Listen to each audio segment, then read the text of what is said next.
একটা মানুষ মরার পরে তার পুরো শরীরটা ব্যথা হয়ে যায়, এই কারণে মৃত ব্যক্তিকে বলা আছে জোরে ধরা যাবে না, তাকে আস্তে ধরতে হবে, তার পুরো শরীর ব্যথা হয়ে যায়। হযরত সাহাবায়ে কেরাম রিদওয়ানুল্লাহি তাআলা আলাইহিম আজমাইন আল্লাহ রাসূলকে প্রশ্ন করলেন, নবী হে আমার বলেন, প্রত্যেকটা মানুষের কি মৃত্যুর যন্ত্রণা এতটা ভয়ঙ্কর হবে? আল্লাহর নবী বলেন, না না, যারা মুমিন হবে, যারা আল্লাহর ওলি হবে, যারা 5 ওয়াক্ত নামাজ পড়বে, এই মানুষগুলো যখন মারা যাবে, আল্লাহ তাআলা মালাকুল মউত আজরাইলকে ডাক দিয়া বলে, মালাকুল মউত আজরাইল শোন, আমার অমুক বান্দা, আমার পেয়ারা বান্দা কোনদিন নামাজ ছাড়ে নাই, কোনদিন আমার হুকুম ছাড়ে নাই, আমার বিধান ছাড়ে নাই, কোরআন তেলাওয়াত ছাড়ে নাই। আমার বান্দা যখন কোনো কোরআনের মজমা হতো, আমার বান্দা দৌড়ায় দৌড়ায় কোরআনের মজমায় চলে যেত। আজকে আমার এই পেয়ারা বান্দাটা দুনিয়ার জমিন থেকে আমার জিম্মায় চলে আসবে, সে আমার মেহমান। আল্লাহু আকবার। আমি রব আমার বান্দার সাথে সাক্ষাৎ করব। আমার আদরের বান্দা দুনিয়ার জমিনের সংক্ষিপ্ত সফর শেষ কইরা চিরদিনের জন্য আমার কাছে চলে আসবে, ঠিক কিনা বলেন? ফেরেশতারা রে, আমার ওই বান্দার জান কবজ করতে যাবি, শোন ফেরেশতা মালাকুল মউত আজরাইল, আমার ওই বান্দার জান কবজ করতে যাবি, সাবধান আমার ওই বান্দা যাতে কোনো কষ্ট না পায়। সাহাবায়ে কেরাম প্রশ্ন করলেন, ওগো আল্লাহর নবী, কিভাবে নেককারদের জান কবজ করা হয়? আল্লাহর রাসূল বলেন, যখন কোন নেককার বান্দার জান কবজ করার জন্য মালাকুল মউত আজরাইল দুনিয়াতে আসে, আল্লাহ তাআলা বলে, এ মালাকুল মউত আজরাইল, আমার বান্দার জান কবজ করতে যাবা, জান্নাত থেকে একটা সাদা শুভ্র রুমাল নিয়ে যাও, আর জান্নাত থেকে একটা জান্নাতের সুগন্ধি নিয়ে যাও। সুবহানাল্লাহ বলে। কারণ ফেরেশতারা হলো পবিত্র, তারা অপবিত্রতা পছন্দ করে না। রাসূলের সাহাবী সালমান ফারসি, নাম শুনছেন? সালমান ফারসি রাদিয়াল্লাহু তাআলা আনহুর ইন্তেকালের আগে তার খাদেমকে বলতেছে, খাদেম আমার জন্য একটা কেচি নিয়ে আসো। তার খাদেম একটা কেচি নিয়ে আসলেন, বললেন আমার মোজগুলো ছোট করে দাও, কারণ কিছুক্ষণ পরে আমার মৃত্যু হয়ে যাবে, ফেরেশতারা আমার সাথে সাক্ষাৎ করতে আসতেছে। আল্লাহু আকবার। তার মোজগুলো কেটে দেওয়া হলো, তিনি পবিত্র হয়ে গেলেন। শুধু পবিত্র হলো না, তার ঘরের ভিতরে সুগন্ধি ছিল। হযরত সালমান ফারসি বললেন, এই সুগন্ধিগুলো আমার পুরা ঘরের চতুর সাইডে মাখায়া দাও। ওই সুগন্ধিগুলো পুরা ঘরের চতুর সাইডে মাখিয়ে দেওয়া হলো। এবার সুগন্ধি থেকে সুগন্ধ বের হতে লাগলো। সালমান ফারসি বলেন, একটু পরে আমার সাথে মালাকুল মউত আজরাইল সাক্ষাৎ করতে আসবে, আমার জান কবজ করতে আসবে। আমার জান কবজ করার জন্য শুধু মালাকুল মউত না, ফেরেশতারা আমার জান কবজ করার জন্য মালাকুল মউত আজরাইলের সাথে আরো ফেরেশতারা আসবে। আল্লাহু আকবার।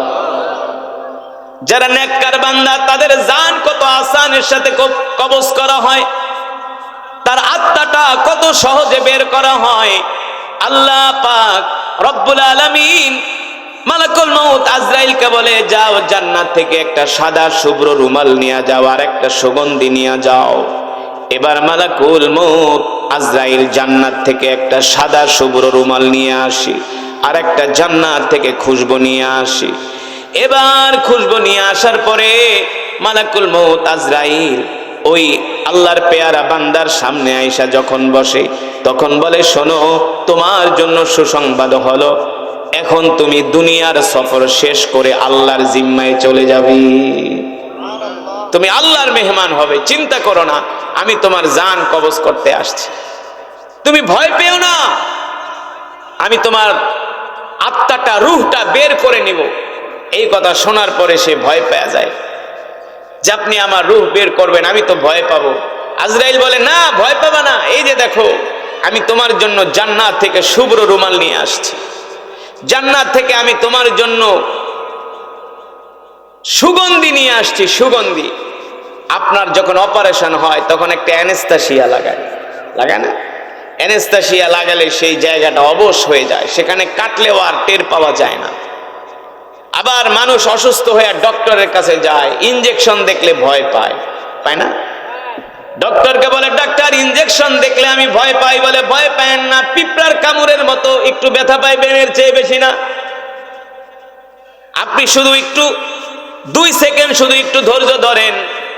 ডক্টর তাকে অভয় বাণী সাহস দিতে দিতে ইনজেকশনটা তার শরীরে পুশ করে, ঠিক কিনা বলেন? ব্যথা পায় না। আর কিছু ডাক্তার আছে বলে, এত নড়াচরণ করেন কেন, চুপ করে বহেন। সে সুই না ঢুকাইতে মনে হয় কলিজা ছিদ্র হয়ে যাইতেছে, আছে না? কিছু ডাক্তারের ব্যবহার এত খারাপ, বলে এত নড়াচড়া করেন কেন, চুপ করে বহেন। সুই না ঢুকাইতে মনে হয় একবারে ঢুকাই দিছে। আবার কিছু ডাক্তার ভালো ব্যবহার করে, বলে চাচা ভয় পায় না, চাচি ভয় পায় না। কি ভয় পান? আপনি টেরই পাবেন না, আপনি হাতটা আমার কাছে দেন। ওই ডাক্তারের ইনজেকশনে ভয় পাওয়া যায় না, ব্যথাও লাগে না, ঠিক কিনা বলে? ঠিক ঠিক। মালাকুল মউত আজরাইল আইসা বলবে, আল্লাহর বান্দা ভয় পাও না, এই যে দেখো আমি তোমার জান কবজ করার জন্য জান্নাত থেকে একটা শুভ্র রুমাল নিয়ে আসছি, আর একটা সুগন্ধি নিয়ে আসছি, তুমি টের পাবা না, তুমি টের পাবা না। আল্লাহ তাআলা কোরআনুল কারীমের 30 পারায় সূরাতুল ফাজরের মধ্যে সে কথাই বলছেন, ইয়া আইয়াতুহান নাফসুল মুতমাইন্নাহ ইরজি ইলা রাব্বিকি রাদিয়াতান মারদিয়া ফাদখুলি ফি ইবাদি ওয়াদখুলি জান্নাতি। আল্লাহু আকবার। এবার মালাকুল মউত আজরাইল ওই জান্নাতি ব্যক্তির নাকের কাছে নিয়ে একটু জান্নাতের খুশবু ধরবে, জান্নাতের সুগন্ধি ধরবে। মানুষ সুগন্ধি আর খুশবু নাকে লাগায়া কি করে? একটা টান মারে, মারার চোটে তার চোখ দুইটা বন্ধ হয় না? সুগন্ধি লাগানোর পরে এত ঘ্রাণ, এত সুগন্ধি, এত মজার ঘ্রাণ, এক টান মারে, টান মারলে মনে হয় চোখ দুইটা বন্ধ হয়ে গেছে। ঠিক মালাকুল মউত আজরাইল ওই জান্নাতি ব্যক্তির নাকের কাছে জান্নাতের সুগন্ধি ধরবে, আর একটা টান মারবে, এক টানে সে ঘুমায় যাবে। আর ঘুমের ঘরে মালাকুল মউত তার রূহটা বের করে নিয়ে যাবে, কোনো টের পাবে না, কোনো টের। শুধু এখানেই শেষ না, যারা আল্লাহর পেয়ারা বান্দা হবে, ইন্তেকালের সাথে সাথে আল্লাহ তাআলা তাদের জন্য তার কবরের ভিতরে জান্নাতের বিছানা বিছায় দিবে। আল্লাহ তাআলা দেখাবে যে, বান্দা তুই একটু পরে এই কবরে আসবি, তোর জন্য আমি জান্নাতের বিছানা বানায় রাখছি। সুবহানাল্লাহ। কোনো চিন্তা লাগবে? টেনশন লাগবে না। তখন মানুষ হাসে। এই কারণে দেখবেন কিছু মানুষ মৃত্যুর সময় মুস্কি হাসি দেয়। মৃত্যুর সময় কি করে? মুস্কি হাসে। হাসি অবস্থায় তাদের মৃত্যু হয়। কারণ কি? কারণ আব্দুল্লাহ ইবনুল মুবারক রাহমাতুল্লাহি আলাইহি ইন্তেকালের সময় মুচকি মুচকি হাসতেছেন। মৃত্যুর 3 দিন পরে তার সন্তান স্বপ্ন দেখলেন, আর বললেন, ইয়া ওয়ালিদ, ও আমার সম্মানিত পিতা,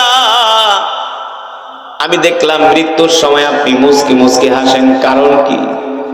আব্দুল্লাহ ইবনুল মুবারক রাহমাতুল্লাহি আলাইহি বলে, বাবা রে, দুনিয়ার জমিনে আমি কোনোদিন নামাজ ছেড়ে দেই নাই, কোনোদিন নামাজ কাজা করি নাই, আমি আমার রবের সাথে নাফরমানি করি নাই, আমি আমার রবের হুকুম মেনেছি, রবের গোলামি করেছি। এই কারণে ইন্তেকালের সময় আল্লাহ তাআলা আমার চোখের সামনে জান্নাতের চিত্রটা তুলে ধরেছে।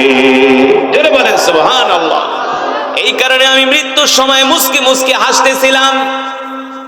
এ সন্তান, আমার গোত্রের মানুষকে বলে দিও, আল্লাহ তাআলা জান্নাতে আমাকে সম্মানিত করেছেন। সুবহানাল্লাহ। আর যারা বদকার হবে তাদের জান কবজ করার জন্য মালাকুল মউত একটা লোহার রড নিয়ে আসবে।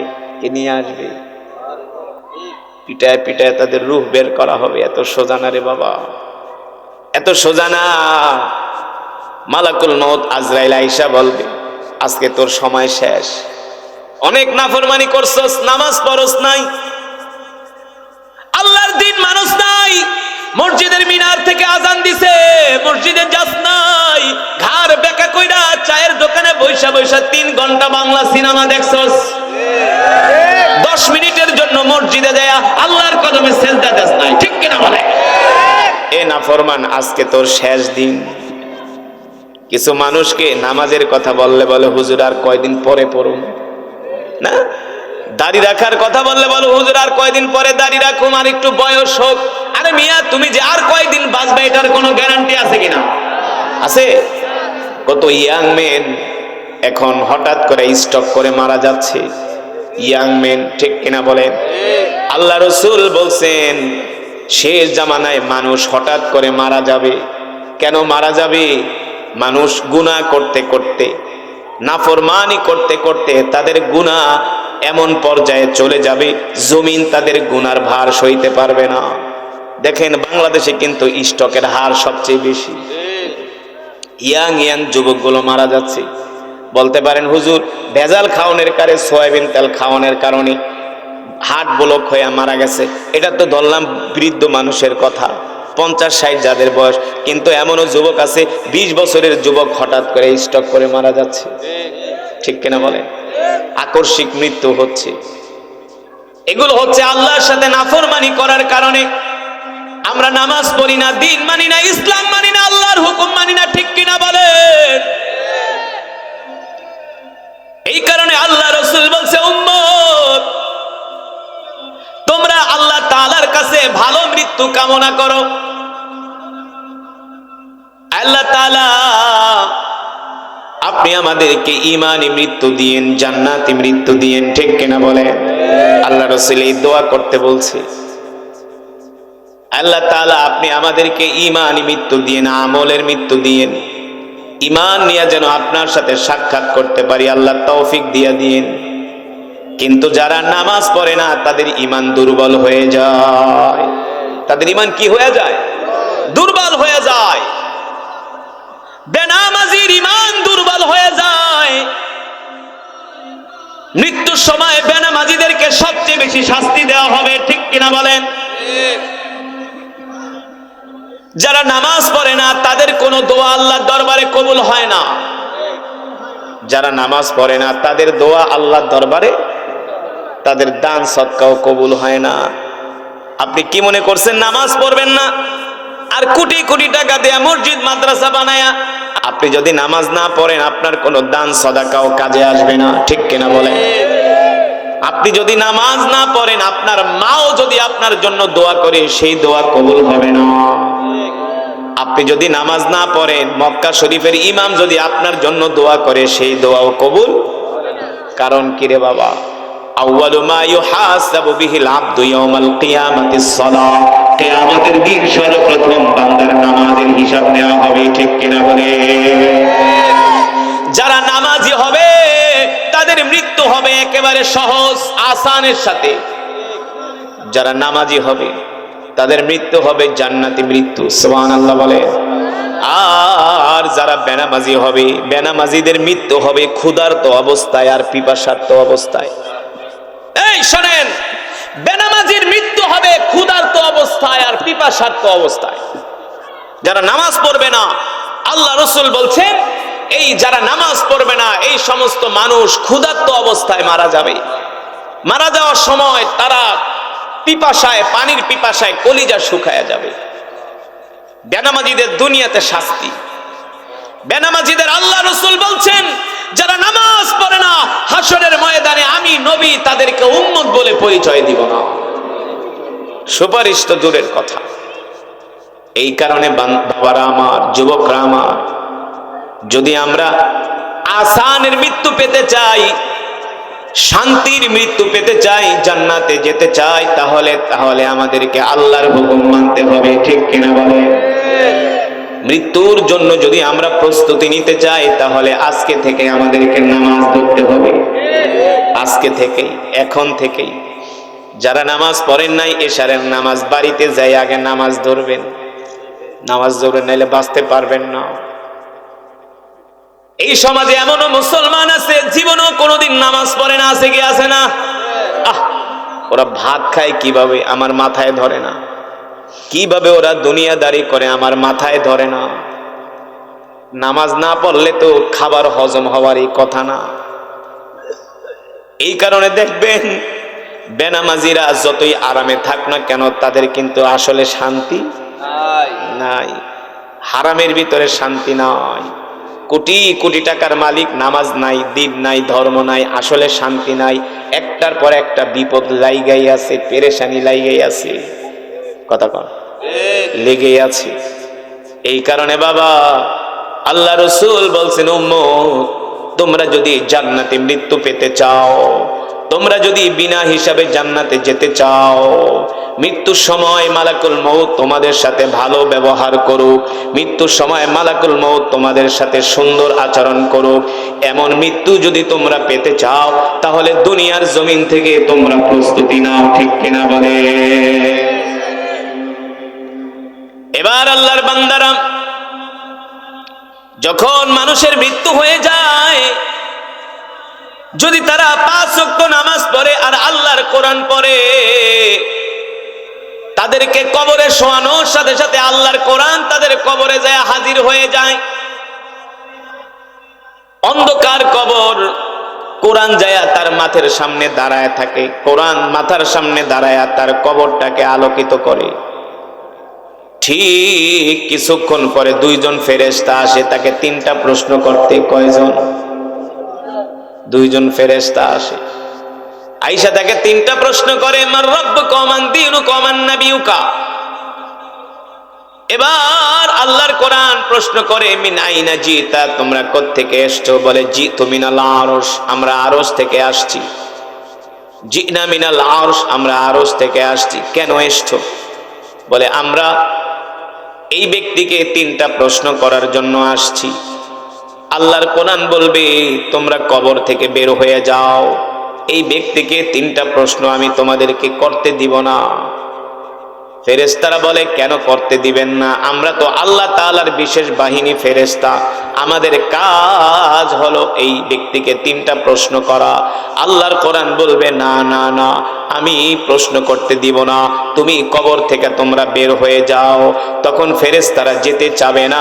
এক পর্যায়ে ফেরেশতাদের সাথে আল্লাহর কোরআনের সাথে ঝগড়া লেগে যাবে। আল্লাহর কোরআন আর ফেরেশতা ঝগড়া করবে। আল্লাহর কোরআন বলবে যাও, প্রশ্ন করতে পারবা না। ফেরেশতারা বলে কেন পারবো না? বলে না পারবা না, আমি তার কবরে আছি। এক পর্যায়ে ফেরেশতারা প্রশ্ন করবে, কি আপনার পরিচয়, এত পাওয়ার দেখান? আল্লাহর কোরআন বলবে শোনো, তোমরা হলে আল্লাহর বিশেষ বাহিনী ফেরেশতা, তোমরা হলা আল্লাহর বিশেষ বাহিনী ফেরেশতা। ইদা উদিআল মাইয়িতু ফি কবরিহি জাআল কুরআনু ইনদা রাসিহি। তোমরা কি দেখো না তার কবরটা কত সুন্দর আলোকিত? এতে কি তোমরা বুঝো না? তার কবর তো আর অন্ধকার না, তার কবর তো আলোকিত। সুবহানাল্লাহ। তোমরা কি বোঝো না এই ব্যক্তির কবরটা আলোকিত হয়ে গেছে, আলোকিত করা হয়েছে? তোমরা কি বোঝো না? আরে তোমরা আল্লাহর ফেরেশতা আর আমি হলাম স্বয়ং আল্লাহর জবানের কালাম। দুনিয়ার জমিনে সে আমাকে ভালোবাসতো, এই কারণে আমি কোরআন তার কবরে আইসা তার কবরটাকে আলোকিত করে দিছি। বের হয়ে যাও। শুধু তার কবরকে আমি আলোকিত করি নাই, আমি তার হাত ধরে ধরে পুলসিরাতের পোল পার করে আমি তাকে জান্নাতে প্রবেশ করায় দিয়ে আসবো। এর আগে আমার দায়িত্ব শেষ হবে না। সুবহানাল্লাহ বলে। আল্লাহ তাআলা যখন হাসরের ময়দান কায়েম করবে, তখন ওই আল্লাহর কোরআন হামিলে কোরআনকে, যারা দুনিয়ার জমিনে কোরআনকে ভালোবাসতেন, কোরআনের মাহফিলে আসতেন, কোরআনের মজমায় আসতেন, যারা কোরআনের তেলাওয়াত করতেন, কোরআন পড়তেন, কোরআন শুনতেন আর চোখের পানি ঝরাতেন, ওই হামিলে কোরআন যারা কোরআনকে মহব্বত করেছেন, তাদের হাত ধরে ধরে আল্লাহর কোরআন পুলসিরাতের মিজানের পাল্লার কাছে নিয়ে যাবে। যখন মিজানের পাল্লার ফেরেশতারা দেখবে তার সাথে আল্লাহর কোরআন আছে, বলবে যাও, তোমার নেক আমল পাল্লায় দেওয়ার দরকার নাই, কারণ তোমার সাথে তো আল্লাহর কোরআনই আছে। সুবহানাল্লাহ বলবেন না? তোমার সাথে আল্লাহর কোরআনই আছে, তোমার আর নেক আমল পাল্লায় দেওয়ার দরকার নাই। তারপরে যাবে জাহান্নামের কাছে, জাহান্নামের প্রহরীরা দেখবেন তার সাথে আল্লাহর কোরআন আছে, বলবে যাও। সুবহানাল্লাহ। শুধু এখানেই শেষ না, এবার যখন পুলসিরাতের কাছে যাবে ওই ব্যক্তি ভয় পেয়ে যাবে, এই পুলসিরাত আমি কিভাবে পার হব। আল্লাহর কোরআন বলবে বন্ধু চিন্তা করো না, আমার কাছে হাত দাও। যখন তার কাছে হাত দেওয়া হবে আল্লাহর কোরআন চোখের পলকে তার পুলসিরাতের পুল পার করে দিবি। আল্লাহর কোরআন চোখের পলকে তাকে পুলসিরাতের পুল পার করে আল্লাহ তাআলার জান্নাতে প্রবেশ করিয়ে দিবে। এবার জান্নাতে প্রবেশ করার পরে দেখবে জান্নাতের এত সুন্দর নাজ নিয়ামত, জান্নাতের লাল গালিচা, জান্নাতের খাবার, জান্নাতের শরবত, দুধের নহর, মধুর নহর। আল্লাহু আকবার। এত সুন্দর জান্নাত, যেই জান্নাতের কথা দুনিয়াতে মানুষ কল্পনা করতে পারে না, এত সুন্দর জান্নাতে তাকে প্রবেশ করাবে। তখনই হামিলে কোরআন, কোরআনকে যে দুনিয়াতে মহব্বত করত সে প্রশ্ন করবে, বন্ধু তোমাকে যদি আমি কবরে না পাইতাম, তুমি যদি না আসতা আমার কাছে, আমি তো বড় বিপদে পড়ে যেতাম। কি তোমার পরিচয়? তোমার পরিচয়টা আমাকে বলো। তখন বলবে বন্ধু দুনিয়াতে তুমি আমাকে তেলাওয়াত করতা, কোরআনকে ভালোবাসতা, কোরআনকে মহব্বত করতা, কোরআন ওয়ালাদের সাথে চলতা, কোরআনের মাহফিলে যাইতা, হাফেজে কোরআনদের জবানে কোরআন শুনতা, তুমি নিজেও কোরআন পড়তা, কোরআন পড়া তুমি কোনো গুনাহ করতা না, আল্লাহর ভয়ে কোনো নাফরমানি করতা না, কোনো হারাম কাজ করতা না।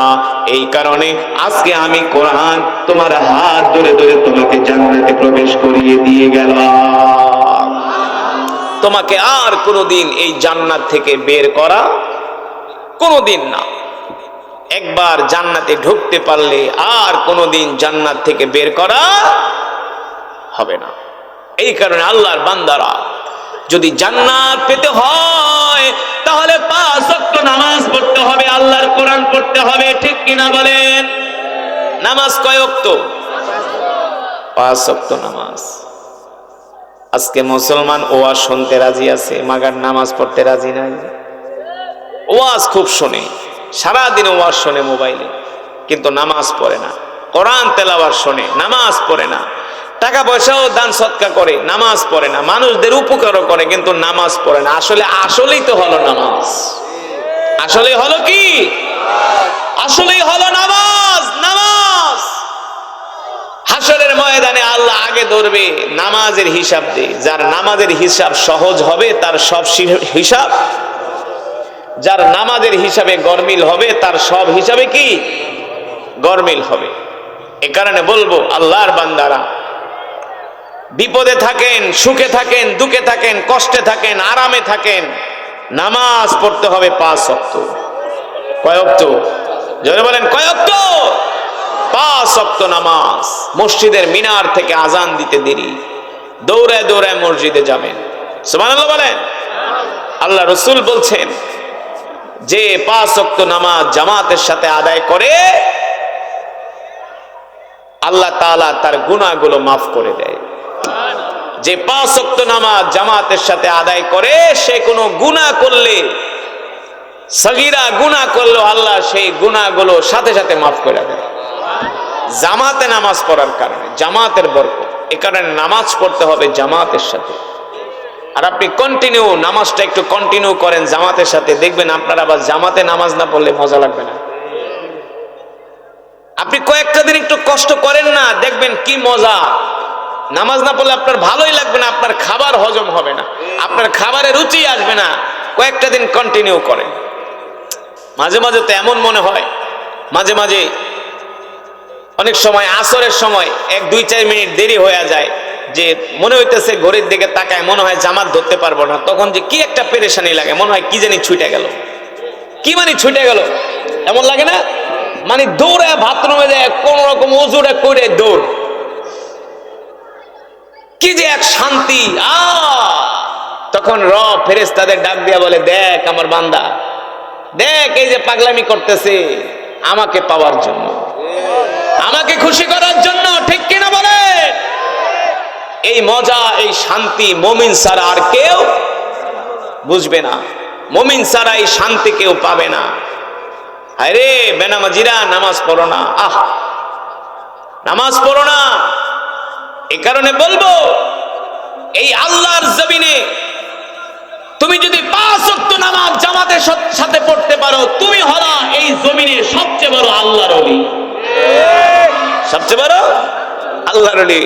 আল্লাহর ওলি ছাড়া 5 ওয়াক্ত নামাজ জামাতে পড়া এত সোজা না, অনেক কঠিন।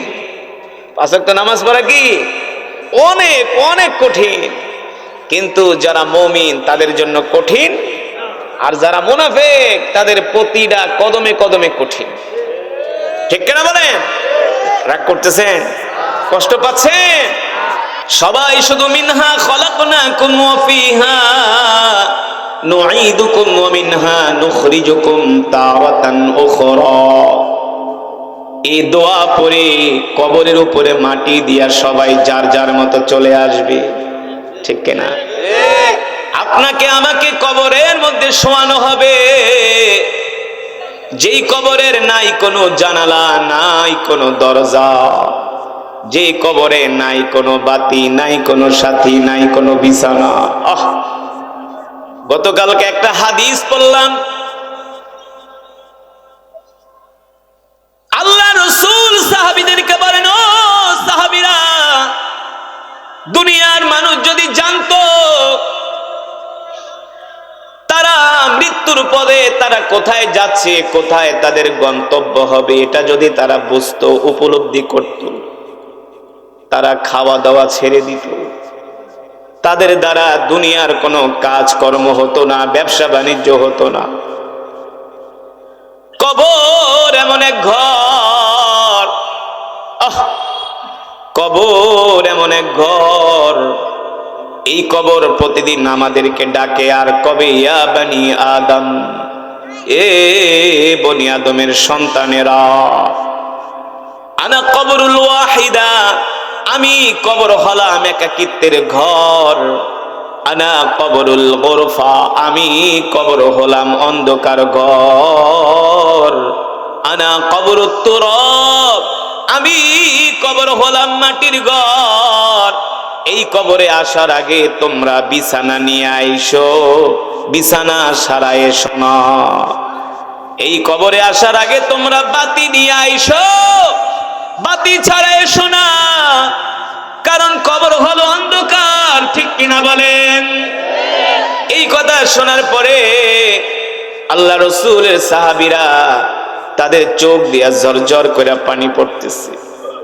আল্লাহ নবী সাহাবীদের চোখের পানি দেখা বুঝতে পারছেন সাহাবারা টেনশনে পড়ে গেছে, পেরেশান হয়ে গেছে, কিভাবে ওই কবরে থাকবো। আল্লাহ নবী বলে, সাহাবীরা চিন্তা করো না, টেনশন করো না, ভয় পেও না। যদি তোমরা আল্লাহর কোরআনকে মহব্বত করতে পারো, আল্লাহর কোরআন অনুযায়ী চলতে পারো, আল্লাহর কোরআনকে ভালোবাসো, তাহলে ওই কবরের মধ্যে তোমাদেরকে নূরের পর বিছিয়ে দেওয়া হবে, জান্নাতের বিছানা তোমাদেরকে বিছিয়ে দেওয়া হবে। সুবহানাল্লাহ। ইদা উদিআল মাইয়িতু ফি কবরিহি জাআল কুরআনু ইনদা রাসিহি।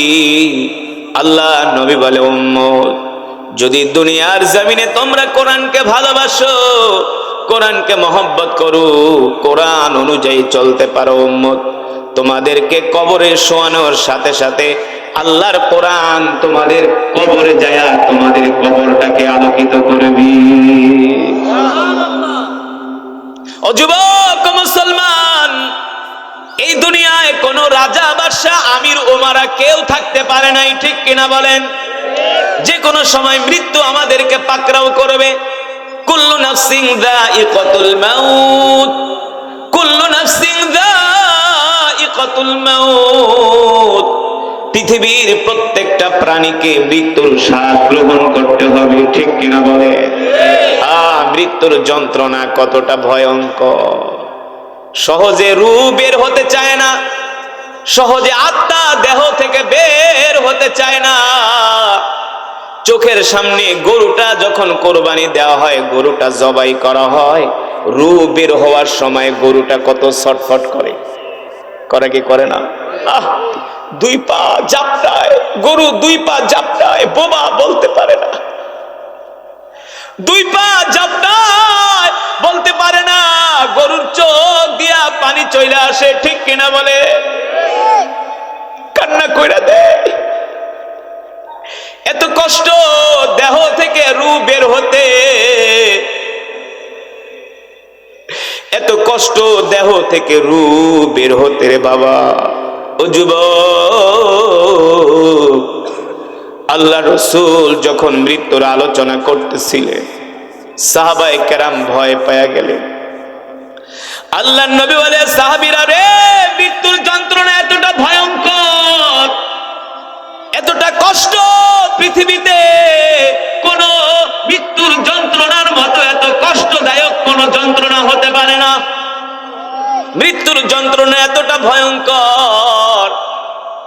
আল্লাহ রাসূল বলেন, একটা জ্যান্ত বকরি থেকে যদি তাকে জবাই না কইরা তার চামড়া টেনে টেনে খসানো হয়, একটা জ্যান্ত বকরি যতটুকুন কষ্ট পায় তার থেকে আরো কোটি কোটি গুণ একটা মানুষ কষ্ট পায়। সমাজের সর্বোচ্চ 5% মানুষ নামাজ পড়ে, 95% নামাজ পড়ে। কথা কম।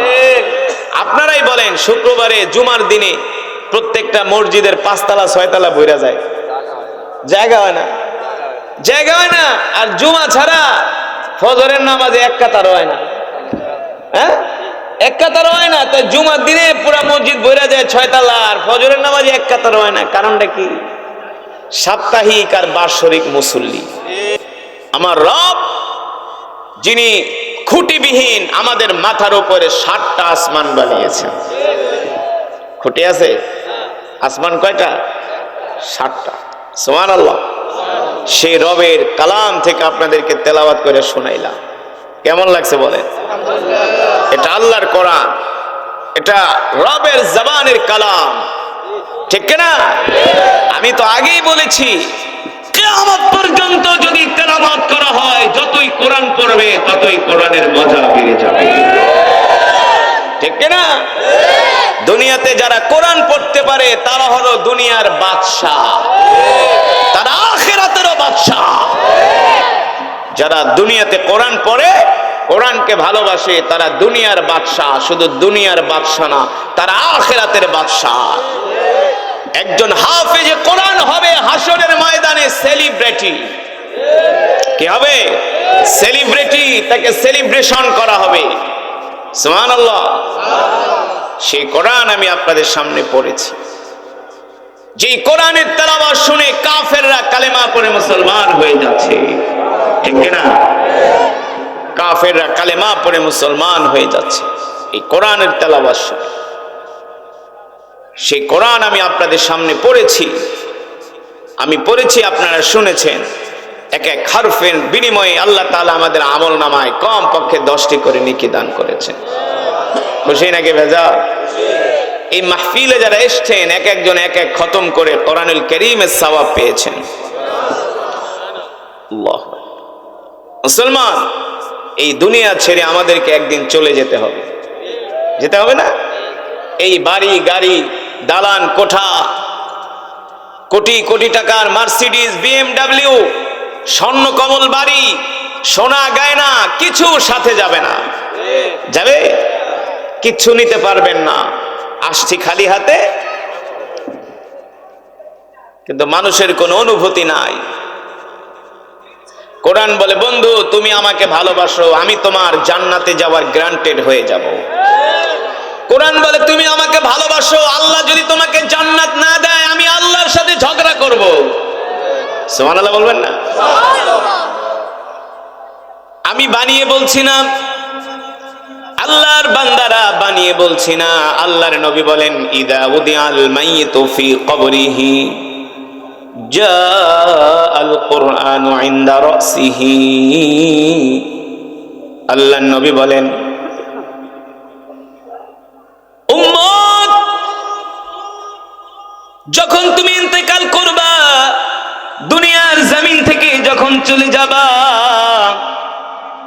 তোমাকে যখন অন্ধকার কবরে শোয়ানো হবে উম্মত, তোমার টাকা পয়সা, বাড়ি গাড়ি, অর্থ বিত্ত, তোমার সন্তান সন্ততি, পরিবার, তোমার বন্ধু বান্ধব, তোমার ঘনিষ্ঠ জন, তোমার সহকর্মী, কেউ তোমার সাথে কবরে যেতে পারবে না।